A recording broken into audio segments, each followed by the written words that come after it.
नमस्कार, मैं हूं ज्योति प्रकाश रंगा और आप देखना शुरू कर चुके हैं मेरा YouTube चैनल ज्योति रंगा लाइव। और इस पर आप देखते हैं हमेशा RM न्यूज़, लोकल खबरें और लोकल केबल पर जो खबरें हम दिखाते हैं वो मेरे YouTube चैनल ज्योति रंगा लाइव पर भी हम आप तक पहुंचाते हैं।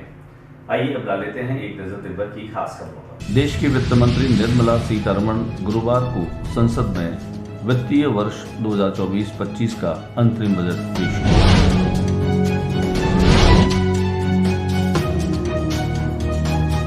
केंद्र सरकार के अंतरिम बजट 2024 पर बीकानेर वासियों ने दी अपनी प्रतिक्रिया।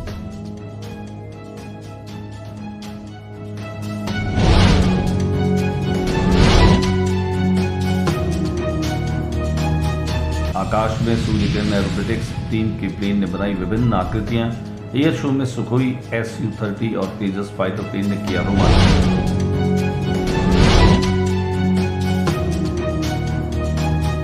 5वीं और 8वीं बोर्ड परीक्षा के आवेदन की अंतिम तिथि आगे बढ़ी, जल्दी करें आवेदन।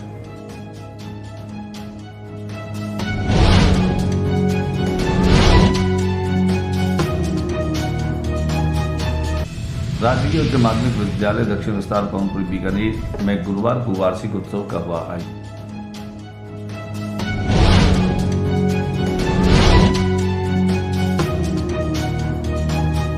राजकीय Haldiram Moolchand English medium school में वार्षिक उत्सव समारोह मनाया गया। मुख्य अतिथि विधायक सिद्धि कुमारी रही मौजूद।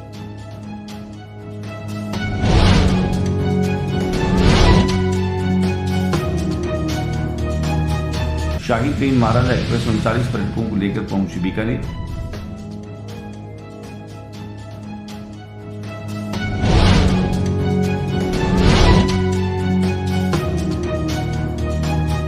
नगर विकास न्यास का पीला पंजा चला जयपुर रोड पर हटाई अतिक्रमण, जारी रहेगी अतिक्रमण हटाने की कार्रवाई।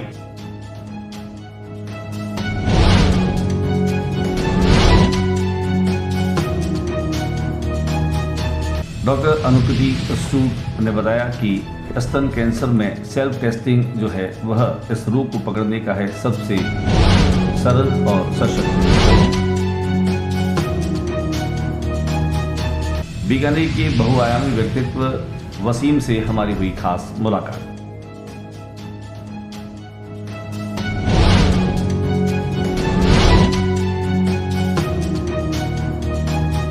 और अब खबरें विस्तार से। देश की वित्त मंत्री निर्मला सीतारमण ने संसद में आज 2024-25 का बजट पेश किया। 2024-25 के बजट में हालांकि नए कर के कोई प्रावधान नहीं है। कर्मचारियों की जो आय सीमा है वो 7 लाख तक की आमदनी में किसी तरह की जो है वह कर में बढ़ोतरी नहीं की गई, नहीं उन्हें कोई रियायत दी गई है। इंफ्रास्ट्रक्चर बढ़ाने के लिए बहुत सारी घोषणाएं की गई, जिनमें खासतौर से मोदी सरकार ने कामगारों के लिए, गरीबों के लिए, किसानों के लिए, महिलाओं के लिए बहुत सारी योजनाओं का पिटारा खोला है। इसके अलावा उन्होंने कहा कि 2047 तक भारत को विकसित राष्ट्र में शुमार करने की योजनाएं जो है वो मोदी सरकार की है। उन्होंने मोदी सरकार के कार्यकाल में जिस तरह का आधारभूत ढांचे का विकास हुआ है उस बात का उल्लेख करते हुए उन्होंने न केवल बजट पेश किया बल्कि उन्होंने ये भी कहा कि उनकी सरकार का फोकस जो है वो ज्यादा से ज्यादा लोगों को राहत देना है। केंद्र सरकार में वित्त मंत्री निर्मला सीतारमण की बजट प्रस्तुत करने के बाद में बीकानेर में भी प्रतिक्रियाएं देखने को मिली। भारतीय जनता पार्टी के नेताओं में खासतौर से मोहन खुराना, अशोक प्रजापति और अन्य लोगों ने जहां बजट को विकासोन्मुखी बताया, वहीं कांग्रेस के पदाधिकारियों ने इस बजट को केवल लीपापोती करने वाला बताया, बिल्कुल अर्थहीन बजट करार दिया। मोदी सरकार 2.0 का आज ये अंतरिम बजट आया है। निश्चित रूप से जो मोदी जी की बात थी, सबका विकास, सबका विश्वास, सबका प्रयास और सबका साथ, सबका विकास, जो सबका हर एक आम जन को सुकून और आगे बढ़ाने वाला बजट है, आम जन के हितार्थ का बजट है। जो किसान निधि योजना के तहत आने वाले टाइम में 40,000 रेल के डब्बे वंदे मातरम ट्रेन में कन्वर्ट हो जाएंगे, चेंज हो जाएंगे और आम आदमी के घर में बिजली कनेक्शन के माध्यम से सोलर का हब बने। इस तरह के महिलाओं के लिए बहुत कुछ उन्होंने सोचा है। और एक है ऐसे सेल्फ हेल्प ग्रुप, उनको भी बढ़ावा दिया है ताकि महिला अपने खुद के रोजगार करे और आगे बढ़े। और जैसा इन लोगों ने कहा कि महिलाओं के लिए कुछ नहीं किया, पर मैं कहती हूँ कि इवन उज्ज्वला योजना जो आज भी चालू है और महिलाएं बहुत सुरक्षित महसूस करते हैं।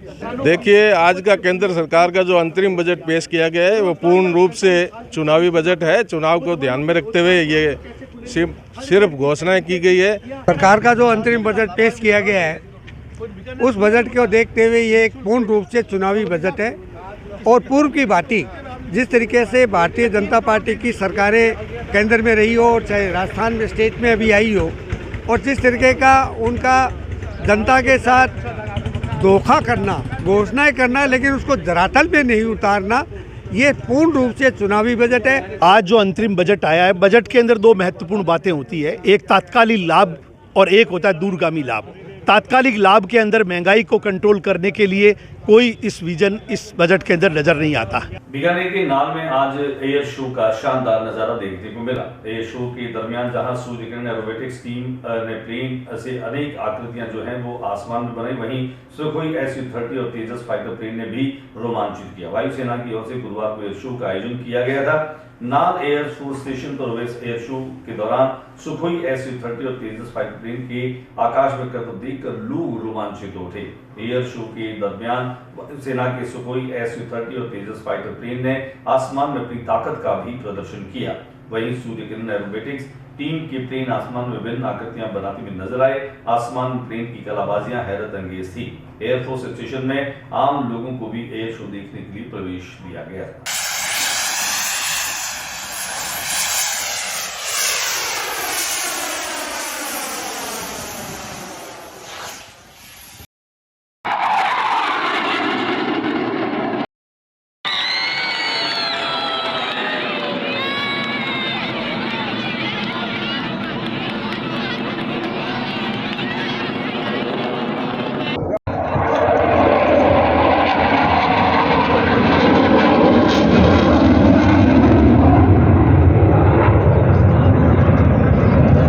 और 8वीं बोर्ड परीक्षाओं के लिए आवेदन की अंतिम तारीख पूर्व में जहां 31 जनवरी निर्धारित की गई थी, वहीं अब इसको बढ़ा करके 5 फरवरी कर दिया गया है। जानकारी सूत्रों के मुताबिक खासतौर से जहां सर्वर में कहीं बाधाएं आने की वजह से ग्रामीण क्षेत्र के जो विद्यार्थी हैं वे फॉर्म भरने से, आवेदन करने से वंचित रह गए थे, उनको राहत देने के लिए यह निर्णय किया गया है। आने वाले दिनों में लोकसभा चुनाव को देखते हुए परीक्षाएं जल्दी ही जो है वो शुरू होगी, लेकिन आवेदन की अंतिम तारीख जो है वो 5 फरवरी कर दी गई है। वंचित विद्यार्थी अब जल्द से जल्द जो है वो अपना आवेदन कर सकते हैं। इस बाबत निदेशक बजरंग स्वामी ने हमारे से बातचीत की, देखते हैं क्या कुछ कहा बजरंग स्वामी। तिथि 31 दिसंबर की गई थी, जनवरी की गई थी, लेकिन कुछ तकनीकी कारणों से और दूर दराज के क्षेत्रों में सर्वर की कोई समस्याएं रही होंगी, इस कारण से बहुत सारे बच्चे फार्म भरने से वंचित रह गए। इसलिए छात्र हित में ये तिथि 5 फरवरी तक बढ़ाई गई। आगे भी एक्शन करेंगे? नहीं, आगे परीक्षाएं बहुत जल्दी हो रही हैं। आगे चुनावों के कारण से आगे परीक्षाएं आगे बढ़ाने का कोई रास्ता दिखाई नहीं देता, इसलिए समय पर परीक्षाएं करानी है तो बस ये अंतिम तिथि है, अंतिम अवसर दिया गया है। कौन कौन सी क्लासों की होगी है? ये कक्षा 8 की परीक्षाएं हैं, पहले वो शुरू। राज्य के उच्च माध्यमिक विद्यालय पवनपुरी दक्षिण विस्तार में आज वार्षिक उत्सव का आयोजन रखा गया। वार्षिक उत्सव के दरमियान जो है वह शिक्षा अधिकारी गजानंद शर्मा भी पहुंचे। यहाँ इस कार्यक्रम के दरमियान विद्यालय छात्र व छात्राओं ने शानदार रंगारंग कार्यक्रमों की प्रस्तुतियां दी। वहीं अनेक समाजसेवी भी मौजूद रहे। अव्वल और उत्कृष्ट कार्य करने वाले छात्र व छात्राओं को पारितोषिक दिया गया, उन्हें प्रोत्साहित भी किया गया। कुल मिलाकर के कहा जा सकता है कि राजकीय विद्यालयों में इन दिनों वार्षिक उत्सव की धूम है और तमाम ये छात्र व छात्राएं अपने शानदार प्रतिभाओं का प्रदर्शन इन वार्षिक उत्सव में करते हुए नजर आ रहे हैं। लिए चलते हम आपको पवनपुरी की दक्षिण विस्तार कॉलोनी के सीनियर सेकेंडरी स्कूल में जहाँ शानदार एनुअल फंक्शन आयोजित किया गया। कोई लड़की है जब वो हंसती है,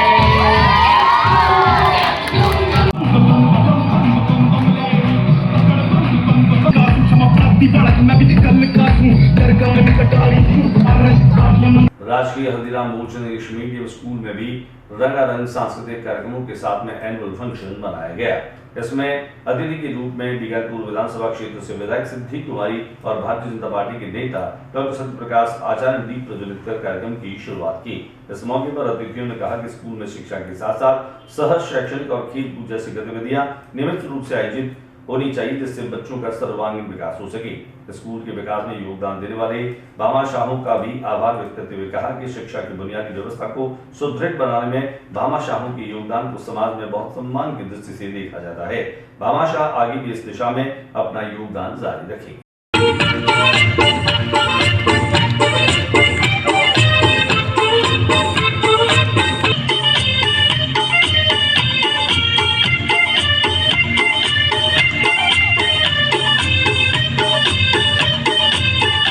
शाही ट्रेन महाराजा एक्सप्रेस बीकानेर रेलवे स्टेशन पर पहुंची। आज भी 39 पर्यटकों को लेकर के आई।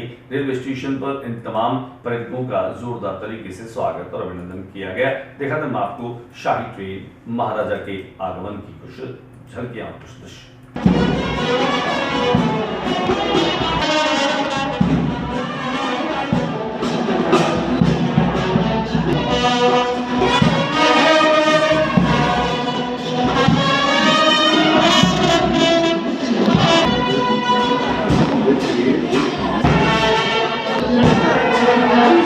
नगर विकास न्यास का पीला पंजा भी चल रहा है। अतिक्रमण हटाओ अभियान के चलते यूआईटी के माध्यम से जयपुर रूट पर आज यह अभियान चलाया गया, जिनमें अनेक अतिक्रमणों को ध्वस्त किया गया। हमारे कैमरा प्रतिनिधि शंकर सारस्वत ने इस तमाम गतिविधि को अपने कैमरे में कैद किया। दिखाते हैं आपको इस अतिक्रमण हटाने के अभियान की कुछ झलकी। और बातचीत करते हैं बीकानेर के उस कलाकार की जो बहुआयामी प्रतिभा का धनी है। इसका नाम है वसीम। वसीम जो है वह एक ऐसा युवा है जो युवाओं के लिए प्रेरणा बन रहा है।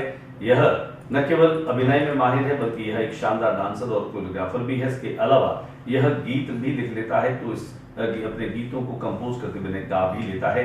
यातायात पुलिस विभाग के साथ में मिलकर के ऐसी अनेक संदेश परक वृत्त चित्र और डॉक्यूमेंट्रीज इसने बनाई है जो आने वाली पीढ़ियों को संदेश दे रही है। कुल मिलाकर के वसीम का स्वप्न है कि वह कुछ सकारात्मक ऐसा करे कि आने वाली पीढ़ियां से याद करे। हमने वसीम से खास मुलाकात की। वसीम को पिछले दिनों जहां जिला प्रशासन ने गणतंत्र दिवस पर सम्मानित भी किया, तो आइए दिखाते हैं आपको उनसे अभी बातचीत की कुछ झलकी। काम करना पुलिस लगातार प्रयास करती रही। ये एक टाइम था जब पुलिस को लेकर के लोगों की जो एक मानसिकता थी वो बड़ी नकारात्मक होती थी, लेकिन आपने ऐसे मिलकर के बहुत सारे काम किए, जैसे पुलिस की छवि भी आम लोगों में काफी अच्छी ढंग से गई है।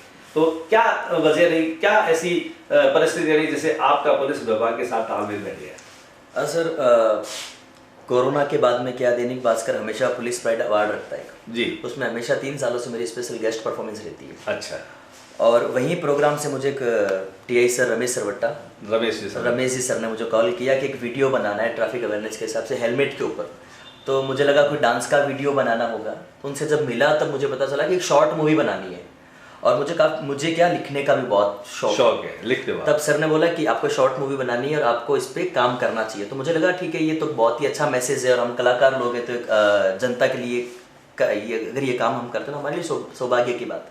वो मूवी दिखाई जा रही है। उसके बाद में भी आपने कोई और काम किया यातायात पुलिस के ऊपर? जितने भी हेलमेट के ऊपर जो रील्स बन रही है वो मैं बनवा रहा हूँ। ओके।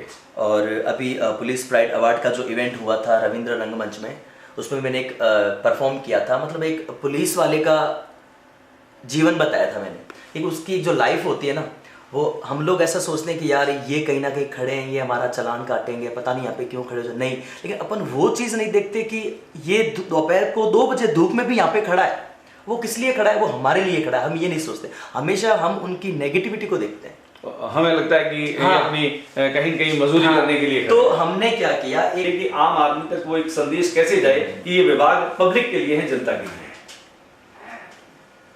सर जैसे मैं अभी बताता हूँ, पुलिस, आपने जैसे पूछा कि आपने अलग अलग विभाग में काम किया, तो मैं एक कोरियोग्राफर हूँ। मेरी खुद की डांस क्लासेस है, काफ़ी बच्चे मेरे से डांस सीखने भी आते हैं।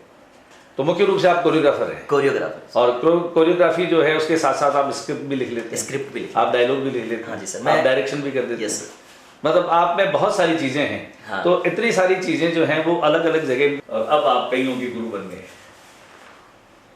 अगर मैं आपसे बात करूं कि कोरियोग्राफी में आपको इंस्पायर किसने किया, मतलब किसको देख करके आप इस फील्ड में आए, या इसने आपको ऐसा कौन कोरियोग्राफर है, डांसर है जिसने आपको प्रभावित किया? सर ऐसा कुछ भी नहीं है, मुझे किसी ने प्रभावित नहीं किया। मैं बचपन से मुझे डांस का शौक है। जब मैं बताऊँ आपको 4th-5th क्लास में था, तब मुझे किसी ने बोला कि 15 अगस्त को स्कूल में डांस करना चाहिए, तो मैंने डांस कर लिया और मैं जीत गया।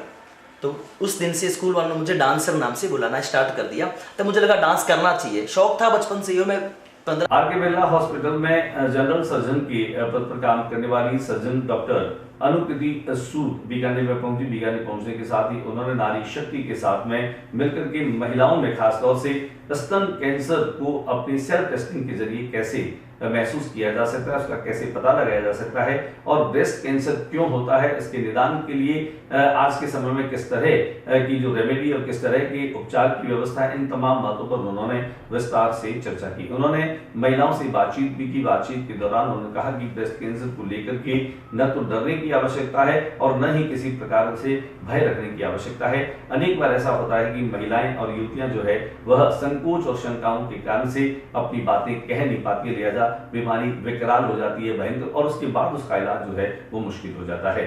उन्होंने ये भी कहा कि ब्रेस्ट कैंसर ऐसा कैंसर है जो सर्वाधिक जो है वो अगर अर्ली स्टेज में पता लग जाता है तो उसका 100% निदान संभव है।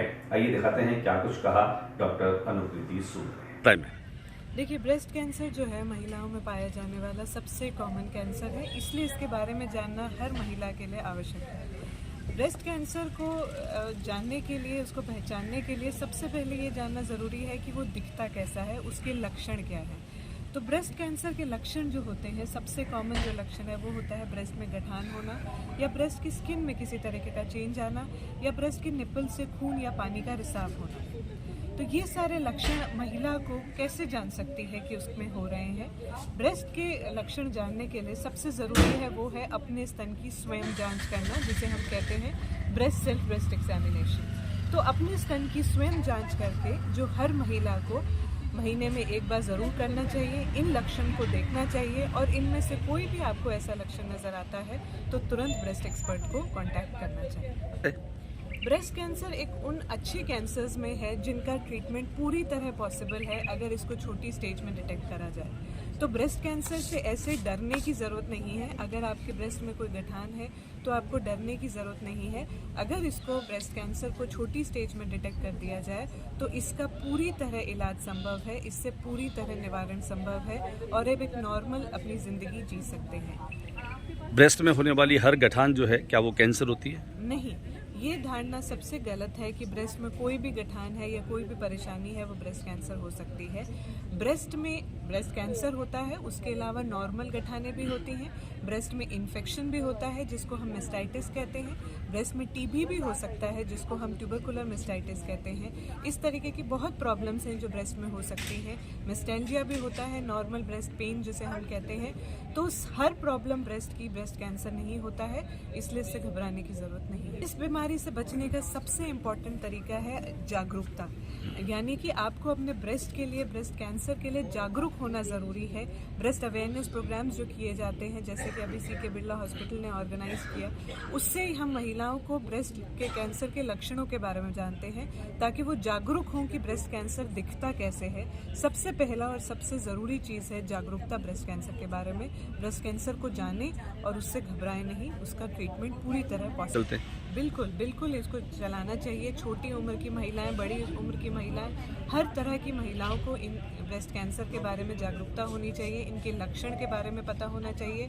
तभी महिलाएं छोटी स्टेज में डॉक्टर के पास पहुंच पाएंगी और इलाज पूरी तरह संभव हो पाएगा। बहुत बहुत शुक्रिया जानकारी के लिए। आज के बुलेटिन में बस इतना ही। अपने बुलेटिन में नई गतिविधियों के साथ समय सी चैनल पर मुलाकात होगी। न्यूज रूम से इजाजत दीजिए, लेकिन इजाजत लेने से पहले मेरी आपसे फिर से वही विनती है कि मेरे इस YouTube चैनल ज्योति रंगा को सब्सक्राइब कीजिए। ज्योति रंगा लाइव को सब्सक्राइब कीजिए, क्योंकि आपका सब्सक्राइब करना और आपका शेयर करना ही मुझे हौसला देगा, मुझे संबल देगा। तो प्लीज आप इसे सब्सक्राइब जरूर कीजिए। नमस्कार।